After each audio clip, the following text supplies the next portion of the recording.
Ako'y pastol na butihin, kilala kong tupang akin, ako'y kilala nila rin.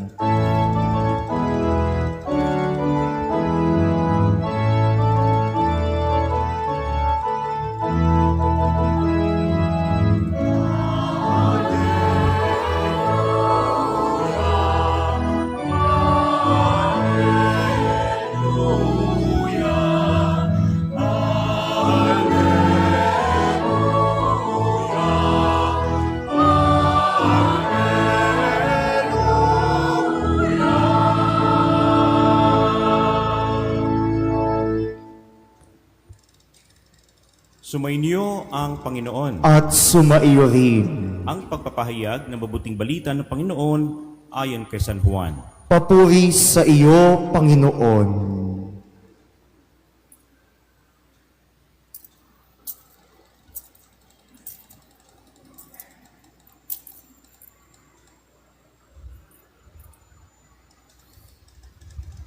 Noong panahong iyon, sinabi ni Jesus, "Nakikinig sa akin ang aking mga tupa. Nakikilala ko sila at sumusunod sila sa akin. Binibigyan ko sila ng buhay na walang hanggan at kailanmay di sila mapapahamak. Hindi sila maaagaw sa akin ninuman. Ang aking Ama na nagbigay sa akin sa kanila ay lalong dakila sa lahat at hindi sila maaagaw ninuman sa aking Ama. Ako at ang Ama ay iisa." Mga magulang kapatid, ang mabuting balita ng ating kaligtasan. Pinupuri ka namin, Panginoong Jesucristo. Magsipo po tayo muli. Magandang hapon po muli sa ating lahat, mga kapatid. Ngayon po, tulad na sinabi ko, tayo po ay nasa ikatlong nobinaryo. Araw ng nobina para sa ating patrong San Jose. Ang ating tema, ang tanglaw ng pag-asa, gabay ng gagalangin. So, masyadong personal. Ano po ang ating temang ito? Kasi mismo binabanggit, gagalangin. Para sa akin, ito po ay personal talaga. Sapagkat ako ay tagagalangin. Ako'y taga rito. Kasama niyo po ako, no? Ako'y dyan lang po sa Solis nakatira. Ako po ay dati ring sakristan na nagsiserve dito. That was 1984 hanggang 1988. 88, ako po ay pumasok na ng seminaryo at ako naordinahan ng 2007. So, sa pagitan nun, ako po ay lumabas din ng 7 taon and then bumalik din po. No? At sa gabay ng ating patron na si San Jose. No? Kasi ako'y dumadalaw-dalaw din dito, bumibisita-bisita sa aking mga kuya na sakristan at mga kabatch din na sakristan at palagi rin nagpapaalala sa akin kung kamusta na ako. Yun na nagpatibay sa akin ng aking koneksyon dito sa gagalangin at lalong-lalo na ng aking bokasyon. Napaka-importante ng komunidad. Importante ang komunidad sapagkat ito ang nagpapakilala kung paano tayo lumaki sa ating paano tayo lumaki at naging sino tayo at ano ang pagkatao natin. May kasabihan nga, di ba? Tell me who your friends are and I will tell you who you are. Do you agree with that? Sometimes, we are the ones who choose our friends. Tayo ang pumipili kung sino ang ating magiging kaibigan. Sapagkat, ang pagpili natin ng kaibigan, yun ay positibo. Hindi ka naman pipili ng mapapasama ka. So therefore, hindi yung kaibigan. Kapag kaibigan, ito ay dapat talagang nagpapalago ng ating pagkatao. At tayo ay nagiging isang ganap, no, sa ating kagalingan, ating talino, at sa ating mga gawa. Sapagkat ang ating relasyon ang nagbibigay, nagpapatingkad kung ano ang ating mga pananaw, kung ano ang ating paninindigan, at lalong-lalo na kung ano ang ating pangarap sa buhay. Importante yon. Kaya nga meron tayong mga kabarkada, meron tayong mga support group, meron tayong fellowship, meron tayong mga organization sa simbahan na siyang nagbibigay sa atin ng inspirasyon. Kahit naman sa trabaho, meron din tayong fellowship, no? Meron din tayong mga kaibigan na nahihinga natin ng tulong sa mga oras ng kahirapan. Ito rin ang dahilan kung bakit ngayon sa ating nobinaryo ay ating tinatawag ang ating pintakasi na si San Jose sapagkat siya ay ating kaibigan. Amen? Kasi kung hindi natin siya kaibigan, ang Panginoong Hesus na kung saan siya ay tinatawag na kanyang tatay, tatay-tatayan siya, no? Ni Hesus. Hindi magiging ganap si Hesus sa kanyang pagiging siya na bilang Hesus ng Nazaret na magaling makisama, no? Naging mabuting anak si Hesus dahil sa magandang paggabay ni San Jose. At kung babalikan natin, no, itong buhay ni San Jose, madalas ito ay pinag-uusapan na natin pa sa mga nakalipas na mga piyesta na si San Jose ay hindi gaanong nababanggit sa Biblia, pero ang kanyang presensya ay napakahalaga sapagkat hindi magiging ganap ang pagiging tao at hindi magiging ganap ang pamilya ni Jesus na siya ay galing sa isang pamilyang banal kung hindi dahil kay San Jose. Klaro sa atin na si Jesus ay ipinanganak lalang ng Espiritu Santo at siya ay binigyan ng kapangyarihan, no, ng Diyos. Siya ay pangalawang persona na Santissima Trinidad, nagkatawang tao, pinanganak ni Maria, at upang siya ay ganap na matanggap sa lipunan, kailangan may tatay siya at si San Jose ang tumayong yun na tatay niya. Pero hindi lang basta tatay, siya rin ay gabay. Siya ay kaibigan. Nakakalungkot sa mga panahon ito, may mga tatay pero hindi kaibigan ng mga anak.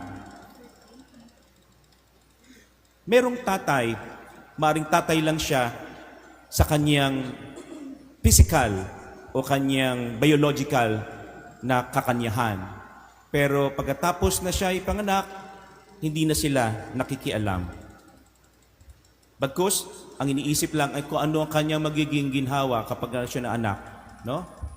Maraming sitwasyon na kung saan ang mga tatay ay hindi tinutupad ang kanilang pagiging ama. No?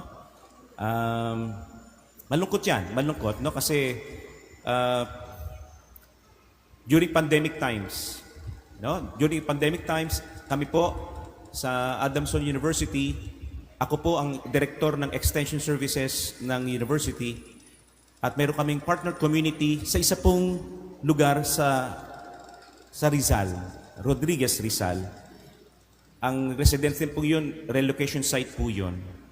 At ang relocation site, mga kapatid, ibig sabihin, lahat ng mga nandun sa gawi ng Nabotas, sa Blumentritt, ng mga informal settlers, ganun din sa Laguna o Makati ng Metro Manila, ay doon inirelocate.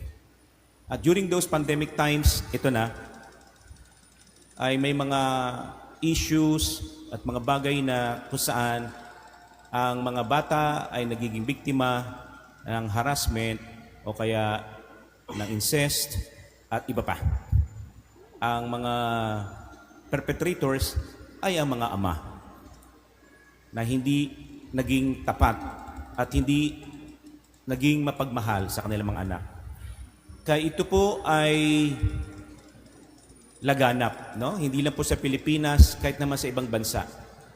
At yun po ay alarming sapagkat kung ano ang kinalakhan ng mga binata nung sila ay mga anak, ganun din ang kanilang gagawing ugali pag sila ay naging ama. Kapag hindi naging maganda ang kanilang pundasyon o ang kanilang pagtuturingan at pagmamahalan sa loob ng pamilya, pag siya ay nagtatag ng bagong pamilya, kung ano ang kanyang natutunan, yun din ang kanyang dadalhin sa kanyang mga anak. At yun po yung nakakalungkot, sapagkat hindi nila alam kung paano pahalagaan ang kanilang mga anak at itaguyod ang kanilang pamilya.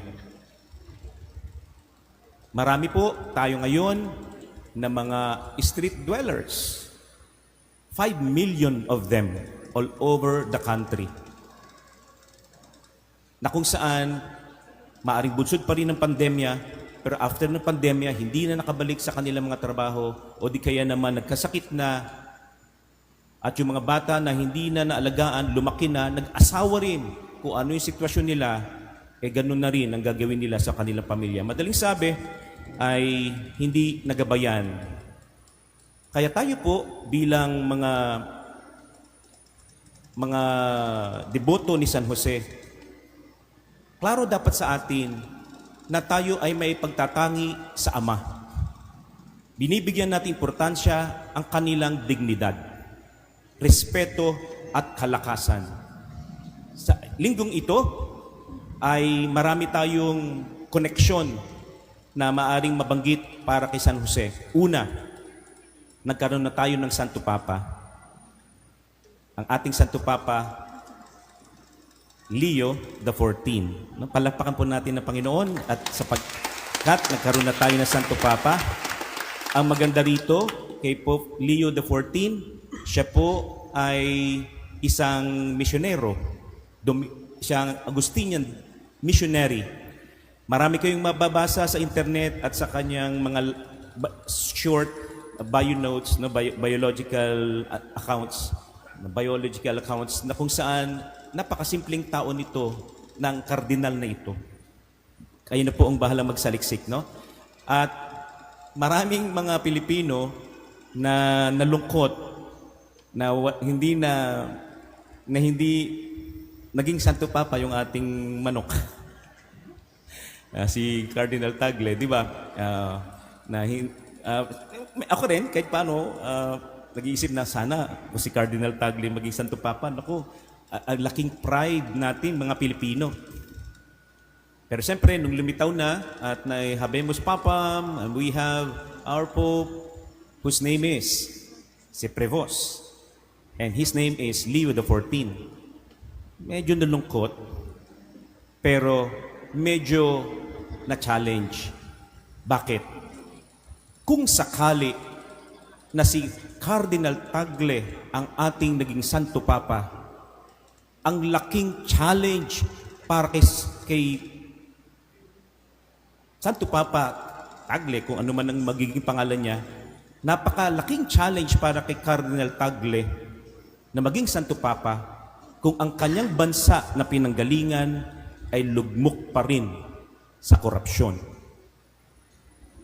Kung ang ating bansa ay marami pa rin kakulangan sa edukasyon. Classrooms, may mga kapatid, kulang tayo sa classrooms. Sa public schools lang. Doon sa Rodriguez Rizal, alam niyo kung ilan ang isang classroom, magkakaroon pa ng change of shift pa yan. At least mga na 60 ang kanilang estudyante sa isang classroom. Imagine niyo yun. Kakayanin kaya ng isang teacher ang magturo sa 60 students? Kaya ito na pagiging Santo Papa ay hindi biro, mga kapatid. Doon nga daw po sa Vatican, kapag ang isang kardinal ay nahalal na maging Santo Papa, siya ay pinatutuloy sa isang crying room. Mayroong isang lugar doon na kwarto kung saan siya iiyak. Iiyak siya doon sa room na yon. At sasabihin niya doon kung ano yung parang, Lord, bakit ako? Sapagkat napakabigat ang magiging tungkulin ng isang Santo Papa sa 1.5 billion na mga Katoliko. Bukod pa sa bansa kung saan siya napapabilang. Tulad na sinasabi ko kanina, kung si Cardinal Tagle man ang naging Santo Papa natin, medyo malaki pa ang kanyang tatrabahuhin. Ano yun? Kung paano niya tayo mabibigyang liwanag na ang ating buhay Kristiyano ay dapat nakikita sa ating mga gawa. Kung paano ang mga leader ng ating bansa ay mayroong pagmamahal na tunay sa mga nangangailangan at hindi pang sandali lamang. Tulad ng ating pinagdiriwang din ngayon, Good Shepherd. No? Good Shepherd, may bagong Santo Papa tayo, tapos si San Jose ang ating pinagdiriwang, kung saan ang pagiging Good Shepherd, mga kapatid, ay hindi tulad ng ating iniisip na nagbabantay lang. Ang Good Shepherd, mga kapatid, kaya sinabi ni Jesus na Good Shepherd siya, sapagkat sa panahon nila, ang reputasyon ng isang shepherd ay hindi maganda. Kapag ang isang shepherd ay nagpapastol, nandun siya sa pastulan, pag siya ay tumawag sa kanyang mga tupa, kilala siya ng kanyang mga tupa. May mga shepherd na hindi mabuti. Ano yon? Pag pumito siya, sa kanyang whistle pa lang, alam na ng tupa yun eh, pag nag-whistle siya. Pag lumapit sa kanya mga tupa, mayroong ding ibang tupa na galing sa ibang kawan ang sumasama. Kung mabuti kang pastol, kilala mo ang iyong mga tupa, ibabalik mo yung tupa na may pag-aari sa kabila. Pero ang kadalasang nangyayari, kapag ang pastol tumawag sa kanya mga tupa, lumapit sa kanya, nakikita niya na may ibang tupa na sumasama na hindi kanya. Pero hindi niya binabalik. Nagnanakaw siya. Yun po ang reputasyon ng mga pastol doon sa kanila. Kaya sinabi ng Panginoon, ako ay mabuting pastol. Hindi ko pinababayaan ang aking mga tupa na siyang pinagkatiwala sa akin ng Ama. Ngayon, kaya sinasabi ng Panginoon na siya ang mabuting pastol ng mga tupa, sapagkat kinakausap niya at binibigyan niyang liwanag ang pag-iisip ng kanyang mga mananampalataya. Tinuturing niyang tupa ang kanyang mga mananampalataya. Pero marami pa rin naiinggit sa kanya. Ito pong chapter na ito, chapter 10 of John, siya po ay nakikipagdiskurso sa mga Pariseo, sa mga skriba, na kung saan nagtanong sa kanya, sino ka ba talaga? Ang sabi ni Jesus, ako ay nakikita ninyo nagtuturo sa sinagoga, ako ay nagpapagaling ng mga may sakit. Hindi nyo pa rin ba ako kilala? Hindi. Sino ka ba talaga? Ikaw ba ang Mesiyas? Ibig sabihin, hindi sila interesado kung ano ang gustong pagiging kaibigan, kung gustong makipagkaibigan ni Jesus sa kanila. Hindi sila interesado doon. Ang interesado sila ay kung anong kapangyarihan meron si Jesus. Tulad ng kapangyarihan na pwedeng gumapi sa mga Romano. Yun nga po, yung gusto nila maging hari siya, di ba? Para gapiin ang mga Romano, kalabanin. Pero hindi yun ang gusto ng Panginoon. Ang gusto niya ay pakita ang kagandahang loob, pakikipagkapwa at pagmamalasakit. Kung saan, sinasabi niya sa mga tao, kaya pag nagpapagaling siya, sinasabi niya, huwag niyo sabihin na ako nagpagaling ha. Yung sinasabi niyang messianic secret. Kaya niya yon sinasabi, ayaw niyang isipin ng mga tao, siya ay magikero. O kaya siya ay healer. Hindi. Ang gusto niyang isipin na siya ay kaibigan, na siya ay nagmamalasakit bilang pastol sa kanyang mga tupa, nagmamahal, nangangalaga. Pero itong mga inibitahan niya na makinig sa kanya pero hindi pa rin nakikinig. Kaya yun ang nangyayari dito sa ating ebanghelyo. Nagkaroon ng shift. Nung nagpapakilala na siya, pinapakilala niya kung sino siyang pastol, hindi niya na tinuloy kasi hindi sila naniniwala. Kaya ang sinabi niya, ako ang mabuting pastol, at bigla niyang sinabi, nakikilala ko, nakikinig sa akin ang aking mga tupa. This time, binibigyan niya na ng katangian ang tupa, ang kanyang mga followers. Sino ba ang kanyang mga followers? Na siya bilang pastol na mayroong pagmamalasakit, na mayroong pagrespeto, at lalong-lalo na mayroong kapayapaan at hindi galit at hindi paghilaway-liwalay ang iniisip, kundi ang mga tupa na lumalapit at sumusunod sa kanyang mga yapak.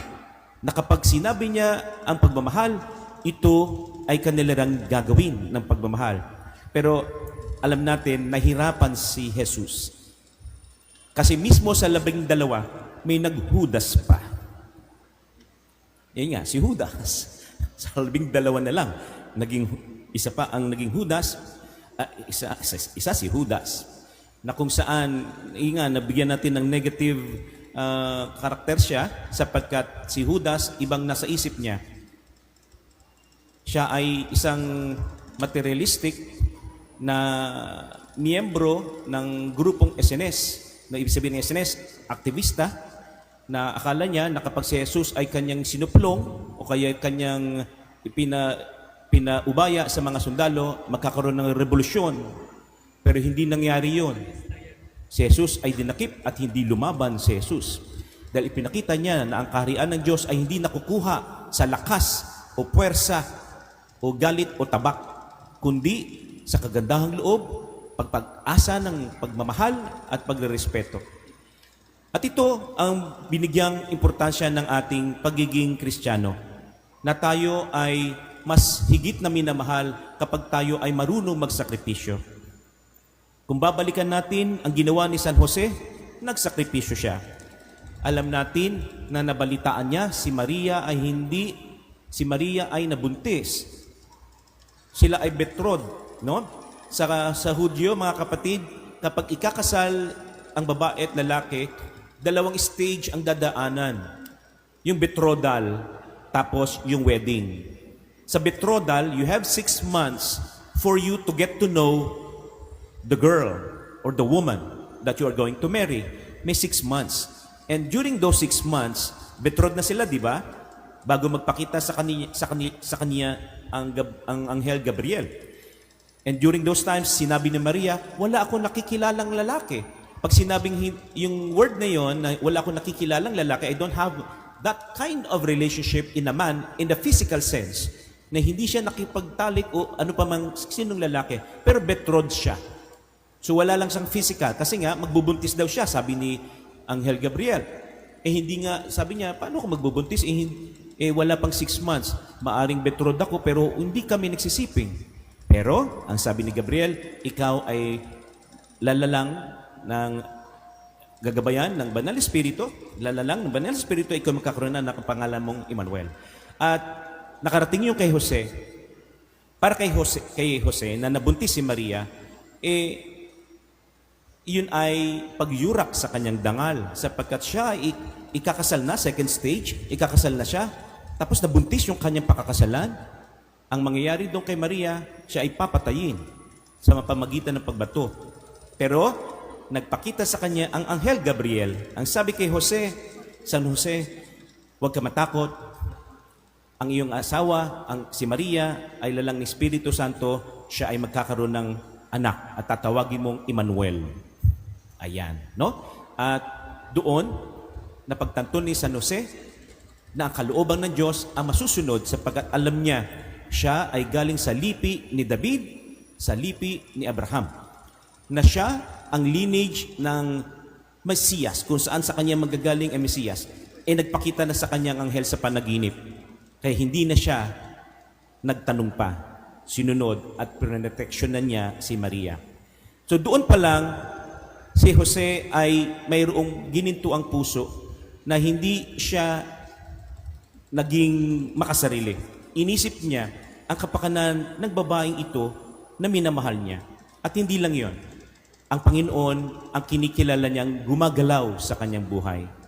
Sa bawat sandali na kanyang galaw, ang Panginoon ang kanyang sandigan. Ang tanglaw ng San Jose ay walang iba kundi ang Diyos. Hindi magiging ganap ang banal na pamilya, the Holy Family will not be that holy kung si San Jose mismo ay hindi siya naging tapat sa pangako ng Diyos na ito mangyayari sa kanya. No?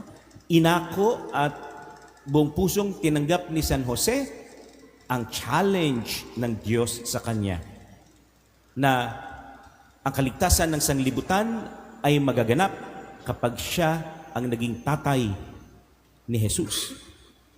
Ang ganda po, no? Klaro sa kanya, kahit simpleng tao siya, alam niya na ginagamit siya ng Panginoon para sa kaligtasan ng lahat. At yun din po tayong lahat, mga kapatid. Huwag nating isipin na maliit lang tayo sa mata ng Diyos. Hindi. Lahat po tayo ay importante sa Diyos. Ang pangalan natin ay nakasulat sa kanyang palad. Alam natin yan, di ba po? Sa kanta ng Hindi Kita Malilimutan, sa Hosea, no? So ang Diyos, lahat po tayo, kilala niya by name. Paano mangyayari yun? Diyos siya eh. Kaya naman, wala tayong dahilan para magtampo sa Kanya, magalit sa Kanya, o di kay lumayo sa Kanya, sapagkat tayo ay Kanya. Tayo ay anak ng Diyos. Tayo ay mahal niya. Kaya si San Jose ay ating gabay. Mapalad tayo sapagkat ang ating patron ay ang tatay ni Jesus. Ang tatay na nagprotekta sa Kanya, na siya rin magpoprotekta sa atin at magbibigay pag-asa. Amen.